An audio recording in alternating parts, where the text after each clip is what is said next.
episode 5.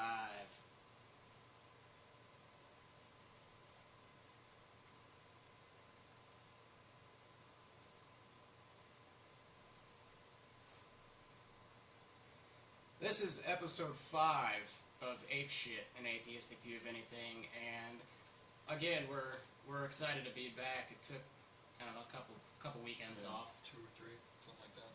Yeah, but definitely excited to get back into the mix of things. How you been? I've been good. How are you? Not too bad, man. I gotta tell you, I have been completely nerding out on Spider-Man, the animated series from the 90s.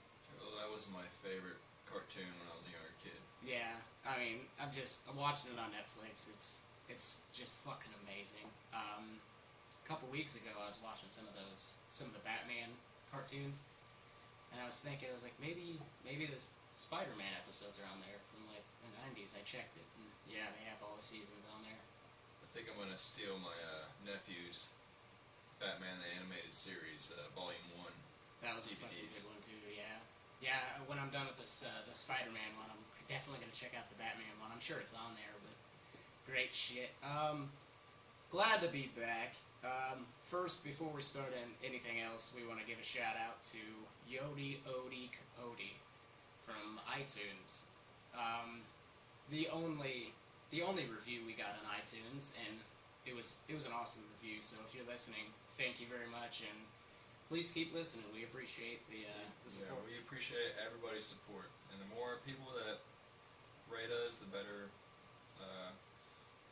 the chance that we get seen on iTunes. So help us out. Yeah, but we do appreciate that.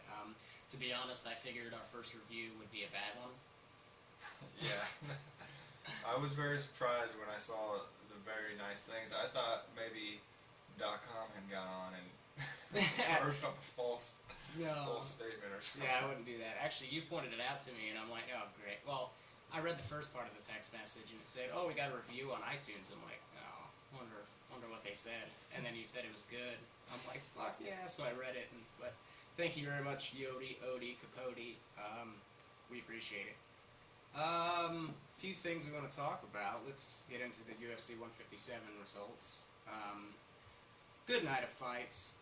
As you may recall, it was the very first UFC women's fight, and I mean, I guess it really wasn't much of a fight, but let's just get down to the main card here. We had Robbie Lawler beat Josh Koscheck in the first round, TKO punches. That was awesome to see. Yeah. A lot of people thought it might have been a little bit of a short or like an early stoppage. Yeah, I didn't think so. I mean, I think they should have let it go just a few seconds longer. I don't think Koscheck would have came back, but yeah, just so it would have been just a definitive thing, and I wouldn't have to hear people say anything about it. But yeah, but I mean, the thing is, like, I'm reading. Well, I just finished reading Big John McCarthy's book. Let's Get It On. I mean, he's one of the. If you don't know who he is, he's really he was there when the UFC first started, when Gracie like began the fight, the Ultimate Fighter, and he took some time off refereeing. He actually retired from refereeing for a little bit, but he got back into it. But I mean, he talks about like the perfect time to stop a fight, you know, to jump in. Like, he doesn't want to stop it too early, but he also doesn't want to stop it too late and see the fighters get like more damage than they need to, because that's obviously not a good thing. But yeah, I mean, I think he was out. Like, I honestly, it was a good stoppage, but I can see why people wouldn't think it would be a good stoppage. But yeah, like you said, Koscheck wasn't coming back from it. There's no way he was going to be able to regain it. But we also had Court McGee. He beat Josh Neer by a unanimous decision. That was a good back and forth fight. Uriah Faber versus Ivan Menjivar. That ended in the first round when Faber jumped on Menjivar's back, and Menjivar just let him sink in a naked choke. Right. And I don't know why, what was going through Menjivar's mind at that time, but I mean, hey, he got caught, and Faber did the right thing. He's like, all right, you're giving it to me. He stayed on him and choked him, and Menjivar tapped out. Lyoto Machida versus Dan Henderson. That was. See, I'd say most people I've talked to were disappointed at yeah. that fight. Yeah, and I mean, even me, like I said in the episode before this one, that it was not going to go to decision. Right. But neither of them really fought the way they usually fight. I mean, it was. I don't know if they were just both afraid of each other or what, but. Well, I mean, definitely they respected each other's power. Both of them have amazing knockout power, especially Dan Henderson's right hand. Henderson was kind of chasing Lyoto around the octagon. Not saying Machida was running, but he was playing, like, Henderson was playing more into Machida's strategy, which is, I mean, he's a counter puncher. Like, that's what he does. But, I mean, I'm very surprised it went to decision. Like, I did not think that was going to happen. Yeah. But, I mean, it could have been, I believe it could have been a way, way more entertaining fight. Yeah, if it's really all up to the fighters themselves. If they want it to be an entertaining fight, then it's going to be. If they don't want to take those risks, then it's not going to be. Yeah, and I mean, you can't.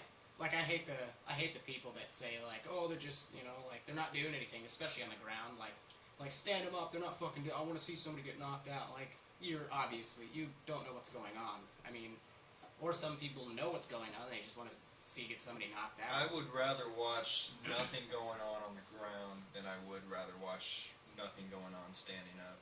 Yeah. Because on the ground, there's a lot. When you think there's nothing going on, there's usually something you're missing, and something is going on. Yeah, and I mean, it's the part of, like, it's another. You take the knockouts with the grappling aspect of mixed martial arts, and stuff is happening on the ground. I mean, sure, it's not as exciting as you want to see, but shit's happening. Ronda Rousey versus Liz Carmouche. First round armbar again. God damn it. It was textbook crazy. Yeah, and I mean... I knew she was really into arm bars, but I didn't think it would be... it would be another armbar.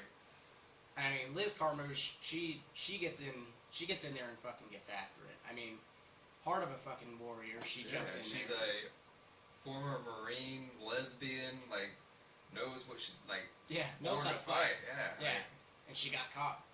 I mean, Rousey's no fucking slouch. I mean, she's been in the Olympics for judo and stuff. She knows how to take people down, and then she knows what to do, obviously, when she gets them to the ground, which is fucking armbar. And I mean, more power to her. That's fucking awesome. She's been doing that judo or all that kind of stuff since she was a little girl. Yeah, she has been. And I mean, I believe her mom was in the Olympics for judo as well. But, I mean, hey, great fucking fight. I mean, sure it was a first round armbar, but Carmouche was bringing it. At one point, she was on Rousey's back, like Uriah had Menjivar. Yeah. And she didn't have the rear naked chokes completely cinched in, but she was like crushing against her jaw. It looked painful, and Ronda, she did what she was supposed to do. Yeah, I mean, I usually watch the post-fight press conferences for these, and I guess like the inside joke between Uriah Faber, Liz Carmouche, and Dana White, where that Liz Carmouche and Uriah Faber are practically twins. They look so much alike. They if you actually think about it. Yeah, they got their eyes are close together, and they had the cornrows and shit. But in the press conference, Jesus, what's wrong with me right now? In the press conference, Dana White had said something to, I believe it was Uriah. He's like, yeah, people call you guys twins, and how great would it have been had the fight ended the same fucking way? And Uriah's just sitting there laughing. He's like, oh yeah, that's all I fucking need. But, I mean, good night of fights. Isn't there supposed to be, didn't just recently another female, they just announced another female was going to be... Yeah, there's another female fight. I think it's Miesha Tate versus... Fuck, I can't think of who she'd be fighting. Let's see if I can look that up real quick. Yeah, check that out. While you do that, I'm going to start talking about UFC 158, George St. Pierre versus Nick Diaz. Who's excited for that one? I am. I cannot fucking wait to see Nick Diaz get smashed by George St. Pierre.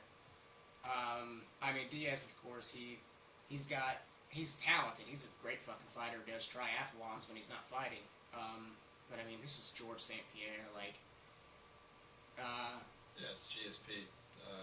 He's a tremendous fucking fighter. But on that card, on the main card, we have, I don't know who Colin Fletcher is, but Mike Ricci was on the last season of The Ultimate Fighter. He trains with Georges St. Pierre as well. I watched that season of The Ultimate Fighter. He's very technical stand-up. I mean, you can tell he trains with GSP. Chris Camozzi versus Nick Ring. Nick the Promise Ring. Yeah, should be. Is that because he's like a religious? Is a virgin? Or is it no. that just he's being goofy? Well, we'll find some video of him talking, and you can draw your own conclusions. I'm not drawing conclusions, but he's got a prominent list. So, and I mean, not like it's a bad thing, but I'm not saying he's gay. Right. I'm not saying he's straight. I don't care either way. He's an awesome fucking fighter. But yeah, Nick the Promise Ring, I thought you'd get a kick out of that. I got an update here about the females. They said they signed Sarah McMahon and Alexis Davis.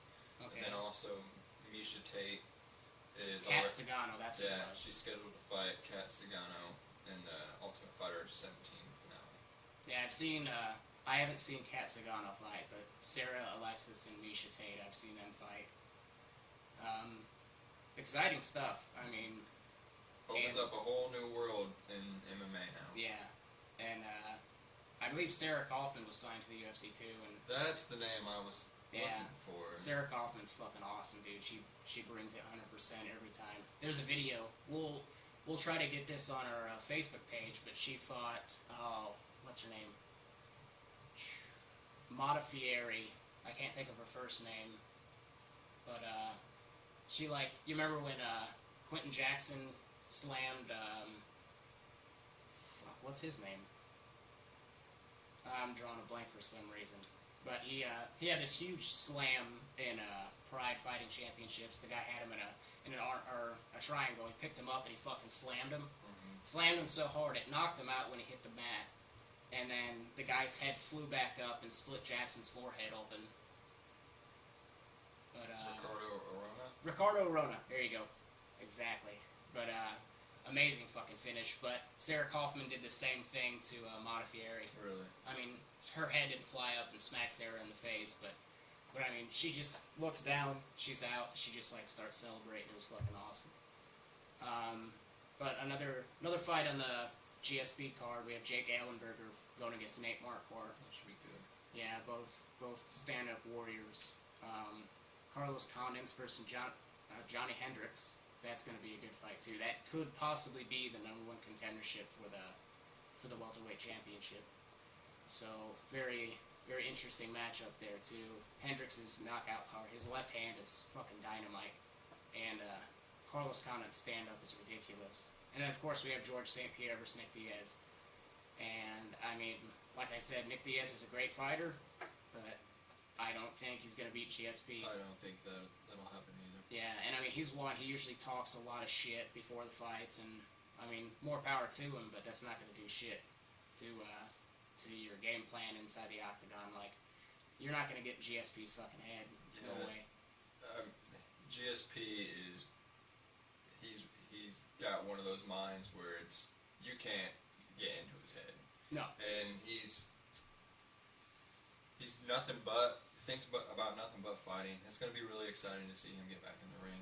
Yeah, I mean, his last fight, when he did come back from the injury, oh my god, he looked like he never fucking left. Mm-hmm. Like, he looked great the whole fight. Carlos Condon almost dropped him with a head kick, but, well, he did kind of drop him, but, yeah, I mean, GSP, like, just a monster. We had drill this past weekend, so we missed the UFC on Fuel with Brian Stann versus Vanderlei Silva, and I'm pretty upset that we missed that. Mm-hmm. I mean, it was a knockout. I think it was the third round that Vanderlei Silva knocked out Brian Stann. I saw the video of it, but just the video of the knockout. I haven't seen it, but I heard it was pretty epic. Yeah, it was. And, I mean, that fight alone, like, you put those two names together and you're gonna get a war, and that's exactly what it was. But we also missed Mark Hunt, knock out Stefan Struve, and I saw a picture of Struve's, like, x-ray of his skull, and he shattered his fucking cheekbone. Crazy shit. But that was a good back and forth battle too, is what I heard. I still haven't found that one online. But yeah, a lot of good fights coming up in the UFC. So keep your ears open and your eyes open and stuff. But what we're gonna talk about now is the Rand Paul filibuster. That's some interesting stuff. Yeah, if you guys hadn't heard about what had happened earlier this week, maybe I think Tuesday or Wednesday, but Rand Paul had a filibuster on the nomination of Paul Brennan. He's going to be they want to make him the new CIA director. And I think it had already passed after Paul had gotten his answer from the White House. But what he was basically doing it for was he was trying to get an answer from the White House, from the president, from Attorney General Eric Holder, or somebody, saying that they weren't going to use drones to kill non-combatant Americans on American soil. And all it should have took from the president or anybody in the White House was, yeah, no, we're not good. We don't have the power to kill non-combatant Americans on American soil with drones. And hell, if it were up to me, I would ask at all. You can't just do that without due process, without being charged with something formally, going in front of a court, whatever. You need those rights to remain intact. Right. But Senator McCain and Senator Lindsey Graham, they're both also Republicans, like Rand Paul is. He runs under a Republican, but he's leans way to the libertarian side of everything. Our side of the house. Right, like, because his dad is Ron Paul, the former congressman from Texas. But McCain called him a wacko bird, which is, of course, I McCain. It's old man McCain. It's an old man insult right there. Wacko birds, get off my lawn, man. But he was saying that Rand Paul, one of the instances or one of the examples he came up with was somebody might be enjoying their cafe experience and get hit by a drone. And McCain was saying how that's ridiculous and nobody's ever going to get hit by the president wouldn't ever do that. And I think what this example comes from is that had happened overseas in another country, probably I think Yemen, where that had happened. But that's not really what it's all about, and just because this president doesn't mean it's going to do it, it leaves the door open for other stuff like that to happen. Right. And I actually, of all people, I found a letter from WWE's Kane, whose name is actually not Kane. Believe that or not. Glenn Jacobs, but he wrote a letter to Senator Graham, actually, and put up a really good argument. He sounded almost like a constitutional lawyer, but he basically talked about, I'll try to quote this real quick, but he was saying how, usually when you have these government programs and you leave them open like that, it leaves the door open for that power to be abused. And he says, within a few years of its implementation, however, of the Patriot Act, surveillance powers which the Patriot Act granted by the FBI were used to obtain evidence in cockfighting cases in Tennessee. While animal cruelty is abhorrent, I think we can all agree that it is not a threat to national security. Likewise, RICO laws, originally aimed at organized crime, have been used to prosecute everyone from pro-life activists to junk bond dealers. Or look at federal income tax rates. In 1913, they were 1% on incomes up to $1,000, a sizable income back then, all the way up to 7% on incomes over $500,000. Of course, today these are multiples higher. The fact is that government programs always expand, and that's what that end quote. That's what the problem is with these kind of issues like that, and it gets scary when it actually gets into warfare kind of things like that. But yeah, he used some big words. Yeah, I was very surprised. They used to call him the big red retard. I didn't think he could talk for the longest time. Yeah. Like when I thought pro wrestling was real, I was like, oh, this guy can't talk. Yeah. Or he used to talk and this thing. And this is Undertaker's real brother. Yeah. True story. That's awesome. Oh, well, it's not on topic, but it's kind of a sidebar to the Kane thing. The guy who used to, Paul Bearer, you remember that short fat guy? Yeah, he fucking died. Yeah, he just died. Yeah, he was like 48. I think he was in his 50s, but... Was it 58? I don't know if it was that. I think it was 58. But yeah, he's only...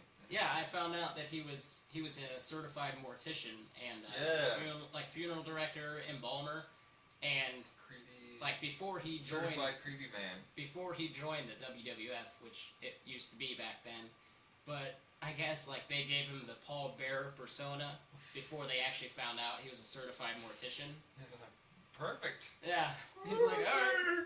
Oh god, he was hard to listen to, wasn't he? But yeah. So I mean, how long did Rand Paul speak for? Oh, 13 hours on the Senate floor, and the crazy stuff is like he can't leave.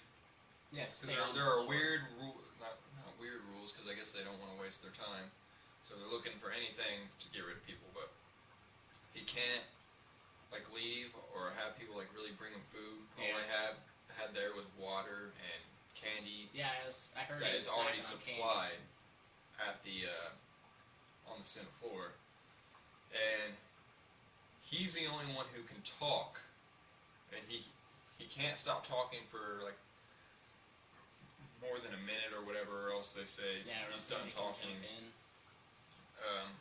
they'll take away his time, and the only way he can have other people talk, which he had I think 12 or 13 other senators there, even one of them being a Democrat, on his side. The only way he can let them talk is he has to open up the floor for questions. Right. And then they kind of just say what they want to say in the form of a question or something like that. Jeopardy style. Right. And he managed to pull this off for 13 hours. He can't leave for bathroom breaks or anything like that. That sucks. At one point in time, one of the other senators brought him a printout of tweets that were going on the internet, because for a while there, Stand with Rand was a trending topic. On Twitter, yeah. And they read those off because he can't look at his phone or anything like that while he's on the floor. But so they printed that off, read some of that stuff off, and I guess that kind of reinvigorated him halfway through. But I think this might be a turning point in the Republican Party. You had McCain and Graham criticizing him, but also you had a lot of Republicans kind of flipping the script after realizing how badly they lost with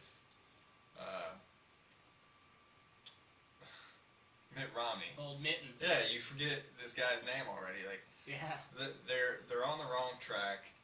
It used to be the party of freedom and liberty, and they totally turned it into a ridiculous, overstepping bounds of conservatism and warfare and everything like that. And yeah, I think this is going to totally flip it up. Even Rush Limbaugh was praising Rand Paul. He's crazy. And he is, I'm not a fan, but... Oh, yeah.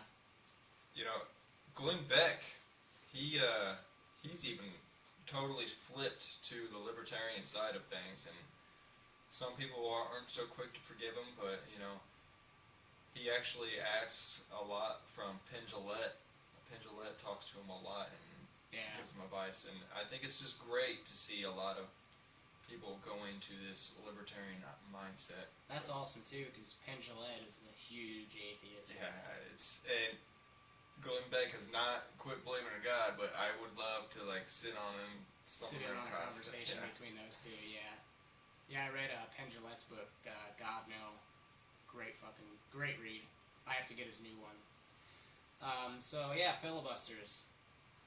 Isn't it a crazy thing? Oh, the longest one was like 24 hours, 25 hours, something like that.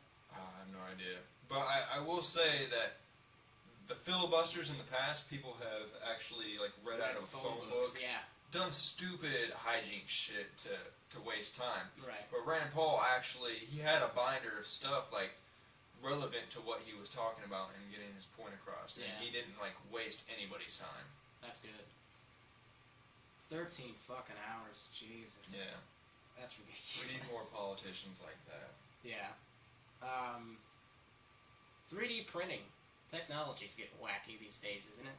I was at work, and I don't have anything to do at work except look at news stories.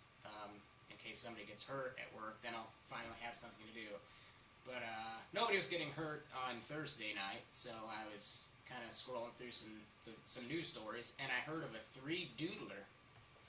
A 3-doodler. Cool. He told me to look up the 3-doodler out of it, and it's, if you don't know anything about 3D printing, it looks like probably one of the cheapest forms of it. Yeah. I mean, it's not really.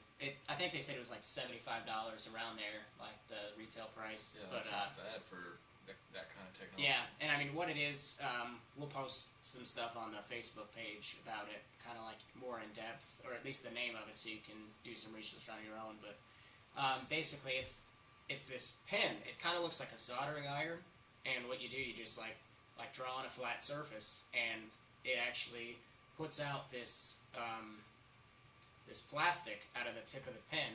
The tip of the pen, it's metal. It gets about 270 degrees Celsius. It's kind of hot, I guess. But we're American. We don't. Yeah, I don't know. I don't know why they didn't have Fahrenheit on here. I know it's lower than Fahrenheit. Yeah, but still 270. But it melts this plastic when it comes out of the tip of the pen, and you on a flat surface you kind of draw something out, and it works almost like hot glue gun. Like it solidifies as soon as it comes out of the pen. Right. Like, it's got an internal fan that cools the plastic as it comes out, so it's safe to touch right out of it.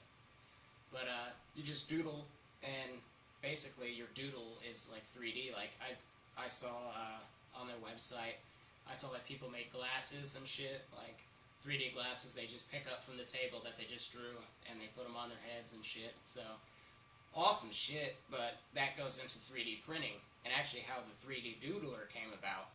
One of the developers of a 3D printing machine was thinking, he's like, man, I wish we could do something like that, but portable, like handheld. And he's like, oh wait, we can. So he started going into like getting some ideas for the 3-doodler. But 3D printing it's an awesome thing too that's coming out.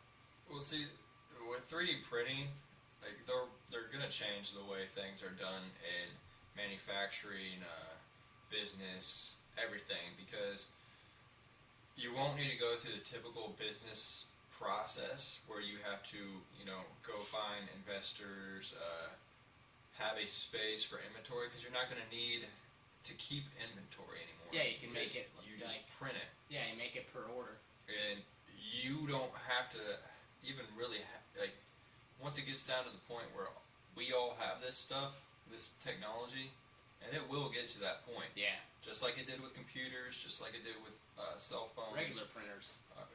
Yeah, regular printers. And it's going to take off quick. I mean, because the innovation isn't going to stop. And it's just like with the story of the 3-doodler. The guy was like, hey, I want to be more innovative. And that's what he did. Yeah. He thought up this thing and created this pen, and it's only going to get better from there. Like, they're talking about possibly in the future being able to print off food, print off body parts. Yeah, like organs and Yeah. shit. That's gonna be trippy. It's probably gonna change the world. Yeah, I mean the way they were like we watched this video earlier. B Daddy showed it to me, but the way they were talking about it, like organs. If you need, like, if you're on a list for an organ donation, that shit can take like months, and you could still possibly never see an organ to match your tissue and blood type. Yeah, and even if they do find somebody to do that, even though it's the same blood type and everything, like there's still a chance. there's still a chance it gets rejected. Yeah. Yeah, like your body could reject it, or it could be a bad organ, and just they can't put it in you anyway. But with this 3D technology, I mean, they could, like, I don't know exactly how they would go about doing it, but they could like fucking print stuff off, like 3D print the model to match like the specificities of your like your body type and all that stuff. Definitely a bunch of logistics that I don't know. Right. That would go into it, but. And I think that's probably how it is now, and how it's gonna be for maybe for the next few years. It's gonna be like you're gonna need to be specialized in these kind of certain things. Like, oh yeah. I mean, they're talking about like printing food too. Like that's world changing right there. Right. But the way I understand it is like if you have a 3D printer, like they already have designs that you can go and either get for free or maybe even buy off certain websites or whatever. But right. So maybe it's already to the point where you don't have to be a specialized person to print off something. Yeah. I mean, kids these days pick stuff up quickly. Yeah, it's amazing. Yeah, and there's also software you can get. It's like 3D graphic design.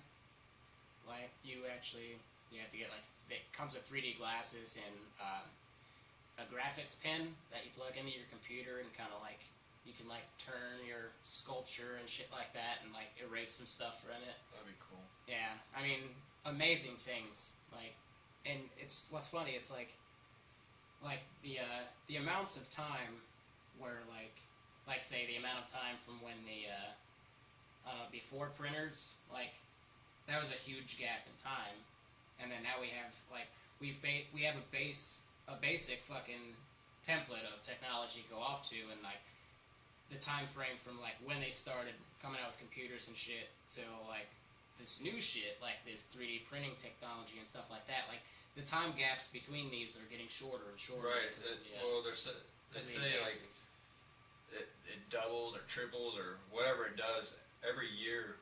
I read somewhere a long time ago. By the time you buy a computer at the beginning of the year, it's already out of date. At the end of the year, it's like 4 generations behind. Yeah. Something like that. Yeah. And it not just doubles in power every time, like it triples and then keeps getting bigger and bigger from there and there. Yeah. And it's quite amazing. And we're gonna live in hopefully a great world someday. Yeah. And I think what I like about it most, and they say this in the video, and we'll try to post this on the website or not on Facebook as well, but it's going to allow everybody to be a creator. Right. Whether it's an art or something useful, it'll allow everybody to be able to create. And I think that's great. That is great. Great strides in technology, and I mean, yeah, I'm sure we'll live in a better world someday. I hope I'm sure. Like, as sure as I think I am. I think when we read stories like the one we're about to talk about next, yeah, that kind of brings us down a notch. Some things other than technology are going to have to change for the world to change. And on that note, yeah, I guess it was last Friday. There was a incident in Pakistan where a Muslim accused a Christian man of blasphemy, and here that's no big deal. Yeah, we do it all the time. We blasphemize every day. Blaspheme. Yeah, blaspheme.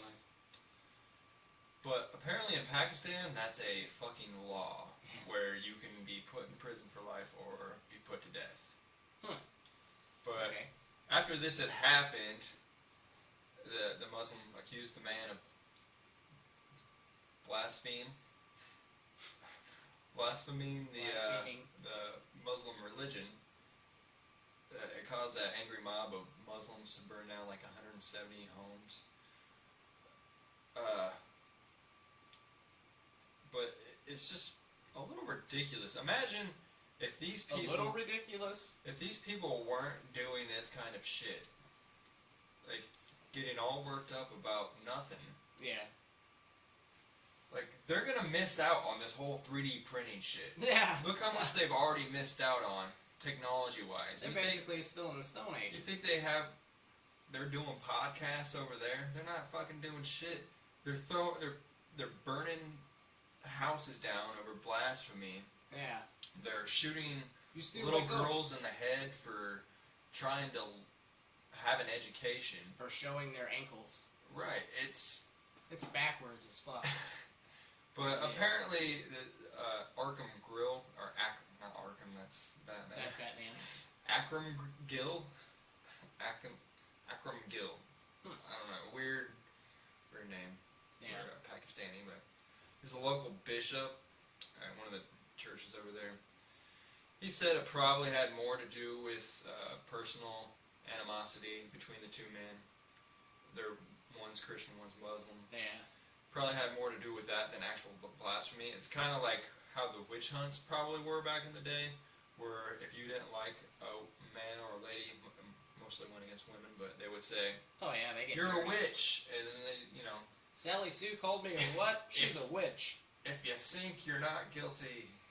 If you sink, you're not a witch. If you don't. But no. He said they got into a fight after drinking, which I didn't think Muslims could drink, but whatever. Obviously they can't, they're getting drunk and fighting. But yeah, I think it's just a ridiculous circumstance, an unfortunate circumstance much of that part of the world has to be in. Yeah. Where we have a lot of bullshit going on over here too, but... I mean, like, a lot of people complain about living in America because of... I mean, I know, like, they bitch about it, like, oh, our government's going to shit, like, I'll just move to somewhere else, like, I'll move to Canada. Go to Canada. But I mean, like, think about, like, we have rights. I mean, some rights, like, a lot of people think are in danger of, not being available anymore, but places like this, like, ridiculous shit going on over there, like, over here, fucking, I can walk around in the middle of the street, like, I'm a fucking atheist. Like, I'll get some bad looks and shit like that, but nobody's gonna fucking condemn me to death. Do that in fucking Pakistan. Yeah. And die. Yeah, that's exactly what's gonna happen unless you can... Believe in God and be gay and die. Yeah. Believe in their Muslim God and be gay and die. Yeah, those are the only options you have. Like, it always ends with death. I mean... Believe in the Muslim God, be straight, but don't wear the right fucking thing over your hair if you're a woman, and die. And die. Yeah, that's it. No slap on the wrist, nothing like that. Just fucking, like, death. Get raped by a man. Don't marry that man. You will be stoned for being the temptress of that man and die. Well, a lot of them, like, if a female gets raped by a man, the man has to marry that woman and then pay the father of the girl some amount of goats or some whatever currency they're using these days. But just how backwards is it over there? I mean, I know it's on the other side of the world, but I didn't think like everything would be flipped. I knew it would be. And they don't see it from an outside perspective. They don't understand that. The countries with the most religion, the most religious people are the most fucked up countries. Yeah. And we have a lot of religious people in our country, like diehard religious, but we have that, think Jefferson, that secular legislation keeping church from state. Yeah. And it has worked for a long time, and in some instances people have tried to bring it back in, but it's always, mostly for the most part, been shut down. Yeah. And I like that, and I think that's the way it should be. I agree 100% with you, good sir. So, we talked about some good stuff. think that was a good episode, and I think you guys are going for a real treat when you download it. I think so too. How do they find us, B-Daddy? Well, you can find us at Ape Shit Podcast, an atheistic view of anything on Facebook. You can find us at Ape Shit Podcast on Twitter. You can email us at apeshitpodcast@gmail.com. Or you can call .com at